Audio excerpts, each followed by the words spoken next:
Hello mga mare, walang nagtatanong pero dito nga pala kami sa Lowe's at ang paboritong snacks nila Tortoli ang bumungad sa akin. Gusto ko na nga din sanang i-add to cart kaso may mga importanteng bagay kami na kailangang unahing bilhin dito. Sign of aging na nga din pala ito mga mare ko. Ayan, kapag ka nasa ganitong store ka, talagang for the happiness lang. Sarap-sarap sa mata makakita ng mga gamit sa bahay at mga kung anik-anik. At sa mga iilang vlogs ko nga marami nagtatanong sa inyo bakit daw ganun ang camera ko or naguguluhan sila bakit daw nagiging invisible. Minsan akala pa nga nung iba ay drone ang gamit ko pero ayan mga mare ko. Nakita niyo yung antena ko sa cart.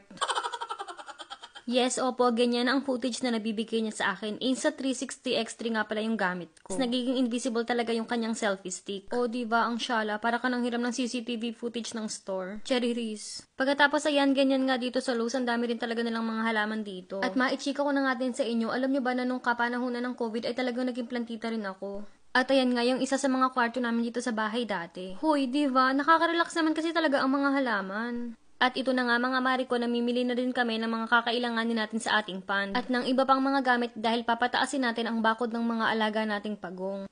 At pagka-uwi naman ng bahay ito nga at pinapakain ko na ang mga anak ko at si boss_mapagmahal143 ay inayos na ang mga pinamili namin. At ito at tinawag ko na nga din pala si Tortili. Medyo pinahirapan nga ako sa pagtawag ni Tortili at nag-iinarte siya. Wala din naman siyang no choice at kung hindi siya susunod ay talagang magugutom siya. At kung nagtataka ka din kung bakit walang kasosyal-sosyal ang kanilang pagkain ngayon, mga mare at pare ko, with kasi pwede sa kanila na araw-araw kumakain ng mga pinapakain ko katulad ng mga watermelon. Dahil mataas ang mga ito sa sugar. Hoy, baka ma-diabetes ka. Tampo na nga si Ili at umuwi na sa kanyang payamansyon. Hoy, hindi pala siya nga pala ay naggento. Panoorin nyo sa ating reels.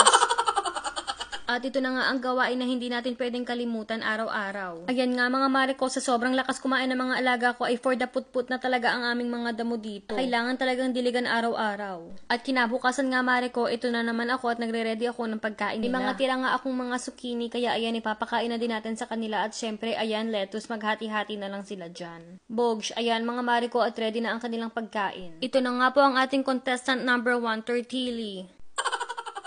At ito nga, at pagpapalitin muna natin ng pwesto si Tortoli at si Tortili. Para naman ma-enjoy din ni Tortili ang aming put-put na mga damo.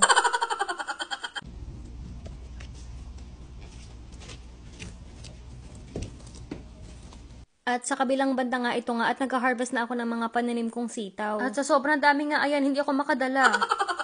At ayan nga, si Tortoling makulit at tayo magpapahid ng kanyang cream. Natapos ko na nga din palang hukayan yung kanilang pond. Kaya ayan at bumalik na nga kami dito sa Lowe's para bilhin yung mga sementong kakailanganin namin. Pagkatapos ay nagpadaan na nga din pala ako sa mall kay boss_mapagmahal143 para pick upin na yung mga orders ng aking mga kumare. Mag-join ka na sa aming Facebook group. At i-like mo na din ang aming Facebook page dahil nagtitinda ako ng mga kung anik-anik na galing dito sa US. Nakaramdam na nga din kami ng gutom kaya naisipan na lang na namin na kumain sa labas at dito namin naisipan kumain sa Damoishi.